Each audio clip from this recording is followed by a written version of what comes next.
हल्दी जितना भारतीय है उतना ही शुभ और औषधीय गुणों से भरा। ये बता रही हैं बीबीसी ट्रैवल से चारुकेसी रामादुरई अपनी रिपोर्ट में। कुछ साल पहले लंदन के एक कॉफी दुकान में जब मैंने पहली बार हल्दी दूध को देखा तो मुझे भरोसा नहीं हुआ। मेन्यू में इसे गोल्डन मिल्क नाम दिया गया था। इसमें बादाम, थोड़ी दालचीनी और काली मिर्च के साथ मिठास के लिए प्राकृतिक एगेव सिरप डाली गई थी। उसके आगे मैंने पढ़ना बंद कर दिया। इसकी एक वजह शायद ये थी कि मैंने उसकी महंगी कीमत देख ली थी। दूसरी वजह मुझे भारत की हजारों दादी माँ की मुस्कान याद आ गई थी। थोड़ी देर के लिए मैं बचपन की यादों में खो गई, जब मेरी माँ मुझे गर्म हल्दी दूध पिलाने के लिए दुलारती थी। मना करने पर डांट भी पड़ती थी। उस दूध में मेवे नहीं होते थे, मीठा बनाने के लिए बस चीनी मिली होती थी। आखिरी घूंट में मुंह में हल्दी भर जाती थी। हिंदी में जिसे हल्दी दूध कहा जाता है उसे मेरी माँ तमिल में पलील मंजल कहती थी। गले में खराश हो या शरीर में बुखार हो, माँ तुरंत ही हल्दी दूध पिला देती थी। कई भारतीय इसे तरल रामबाण औषधि मानते हैं। पश्चिमी देशों ने पिछले दशक में ही हल्दी को खोजा और इसे सुपर फूड बनाने में देरी नहीं की। उन्होंने हल्दी की ताजी गांठों को चाय और कॉफी में मिला दिया, उसका शरबत बनाने लगे और तुरंत फायदे के लिए हल्दी का गाढ़ा पेय तैयार कर दिया। लंदन के बाद सैन फ्रांसिस्को से लेकर मेलबर्न तक सभी शहरों के कैफे और कॉफी दुकानों में मैंने हल्दी वाले पेय देखे हैं। भारत में हल्दी लंबे समय से रसोई की प्रमुख सामग्रियों में से एक है। ये 2 रूपों में इस्तेमाल होती है, गांठों के रूप में और अब हल्दी पाउडर के रूप में भी। मेरे मसालदानी में सरसों, जीरा और मिर्च पाउडर के साथ हमेशा हल्दी पाउडर मिलता है। मेरी माँ भी ऐसे ही मसाले रखती थी और उनसे पहले उनकी माँ का भी यही तरीका था। पारंपरिक भारतीय रसोई में हल्दी खाने में रंग लाने के लिए इस्तेमाल होती है, खास तौर पर करी और शोरबा बनाने में। हल्दी की ताजी और मुलायम गांठों से हल्दी का अचार भी बनता है, जिसके ऊपर गर्म तेल से छौंक लगाई जाती है। कुछ समुदायों में हल्दी के पत्तों का लिफाफा बनाकर उसमें भोजन पकाया जाता है। द फ्लेवर ऑफ स्पाइस की लेखिका मरियम रेशी कहती हैं कि गोवा में मैं अपने घर में हल्दी उगाती हूँ ताकि यहाँ की मशहूर पटोलियो मिठाई बना सकूं। पटोलियो बनाने के लिए दरदरे चावल में गुड़ मिलाकर उसे हल्दी के 2 पत्तों के बीच रखा जाता है। इसके बाद उसे भाप लगाकर पकाया जाता है, जिससे उसमें हल्दी की खास खुशबू आ जाती है। क्या नए भारतीय व्यंजनों में हल्दी की उतनी ही अहमियत है जितना पारंपरिक खाने में है? ये जानने के लिए मैंने मुंबई के मशहूर द बॉम्बे कैंटीन रेस्तरां के एग्जीक्यूटिव शेफ थॉमस जकारिया से बात की। जकारिया अपने रेस्तरां में सिर्फ ताजी और स्थानीय सामग्रियों का ही इस्तेमाल करते हैं। वो हल्दी को कम जायके वाली पृष्ठभूमि सामग्री कहते हैं। वो कहते हैं कि उन्हें लगता है कि भारत में ज्यादातर लोग इसे आदत के कारण इस्तेमाल करते हैं, ना कि खाने में कोई जायका बढ़ाने के लिए। जकारिया को जब भी मौका मिलता है वो ताजी हल्दी को स्टार सामग्री की तरह इस्तेमाल करते हैं, जैसे केरल की फिश करी मीन मोइली बनाने के लिए।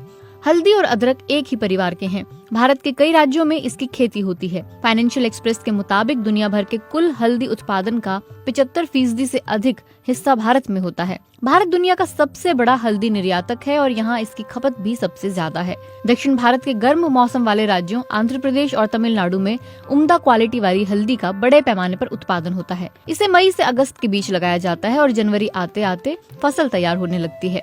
इसमें कोई हैरानी नहीं कि तमिलनाडु में जनवरी के मध्य में होने वाली नई फसल के उत्सव पोंगल में हल्दी की जड़ और पत्तों का इस्तेमाल होता है। दूध उबालने के बर्तन के मुंह पर हल्दी के ताजे पत्ते और उसकी जड़ बांधी जाती है। इसे धन धान्य का प्रतीक माना जाता है। भारत में हल्दी रसोई के एक मसाले से कहीं बढ़कर है। भारतीय संस्कृति में इसकी खास जगह है। कई हिंदू समुदायों में शादी जैसे शुभ अवसरों पर उर्वरता और समृद्धि के प्रतीक के तौर पर हल्दी का उपयोग किया जाता है। मिसाल के लिए शादी से पहले हल्दी की रस्म होती है, जिसमें परिवार के बड़े बुजुर्ग दुल्हन और दूल्हे के चेहरे पर हल्दी का लेप लगाते हैं। दुल्हन के मंगलसूत्र के धागे को भी हल्दी के घोल में डुबोया जाता है। आज भी शादी सहित तमाम शुभ मौकों पर पहने जाने वाले कपड़ों के किसी कोने में हल्दी पाउडर लगा दिया जाता है। भारतीय महिलाएं अपने घरेलू फेस पैक में एक चुटकी हल्दी मिलाती हैं। उनका मानना है कि हल्दी से त्वचा साफ और चमकदार होती है। रेशी का कहना है कि भारत के ज्यादातर मसाले खोजी यात्री और आक्रमणकारी लेकर आए। जैसे मिर्च दक्षिण अमेरिका से लाया गया तो जीरा पूर्वी भूमध्य सागर क्षेत्र से आया, मगर हल्दी पूरी तरह भारतीय है। 10 साल पहले एक पुराने दर्द के इलाज के लिए मैं केरल के एक आयुर्वेद अस्पताल गई थी। उन्होंने हल्दी के लेप, कुछ मालिश और अन्य औषधियों से मेरा इलाज किया था।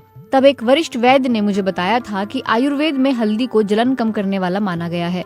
इससे दर्द में राहत मिलती है। कई भारतीय हल्दी से घरेलू उपचार करते हैं, जैसे टखने में मोच आ जाए तो हल्दी का लेप लगा लो, या सर्दी भगानी हो तो हल्दी की गांठ का धुआं सूंघ लो। आयुर्वेद की परंपरागत चिकित्सा प्रणाली में इसका इस्तेमाल सदियों से हो रहा है।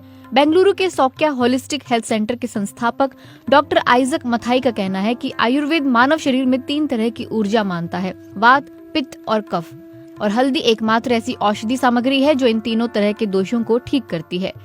ये जलन कम करती है। साथ ही ये भी माना जाता है कि हल्दी में एंटीऑक्सीडेंट और एंटीसेप्टिक गुण होते हैं। हालांकि इन चिकित्सीय गुणों के वैज्ञानिक प्रमाण अभी नहीं मिले हैं। हल्दी को उसका चमकीला पीला रंग और उसकी कथित औषधीय खूबियां एक रासायनिक घटक से मिलती हैं। इसका नाम है करक्यूमिन। एक सिद्धांत कहता है कि भारतीय खाना पकाने के लिए जिस तरह तेल में फ्राई किया जाता है, उससे करक्यूमिन का असर बढ़ जाता है। पोषण विशेषज्ञ और द एवरीडे हेल्दी वेजिटेरियन की लेखिका नंदिता अय्यर कहती हैं कि करक्यूमिन एक तेजी से घुलने वाला यौगिक है। वसा के साथ करक्यूमिन के मिल जाने से शरीर में उसके अवशोषित होने की संभावना बढ़ जाती है। अगर ये सही है तो ये मेरे कानों में शहद घुलने जैसा है। इसका मतलब ये है कि मैं बिना किसी अपराध बोध के हल्दी दूध पीने से मना कर सकती हूँ और उसकी जगह हल्दी का मसालेदार अचार खा सकती हूँ। उनके लिए जो महंगे कैफे में टर्मरिक लाटे पीने के लिए बड़ी रकम खर्च करते हैं, उनको चेत जाना चाहिए कि ये उनकी सभी मर्ज की दवा नहीं है।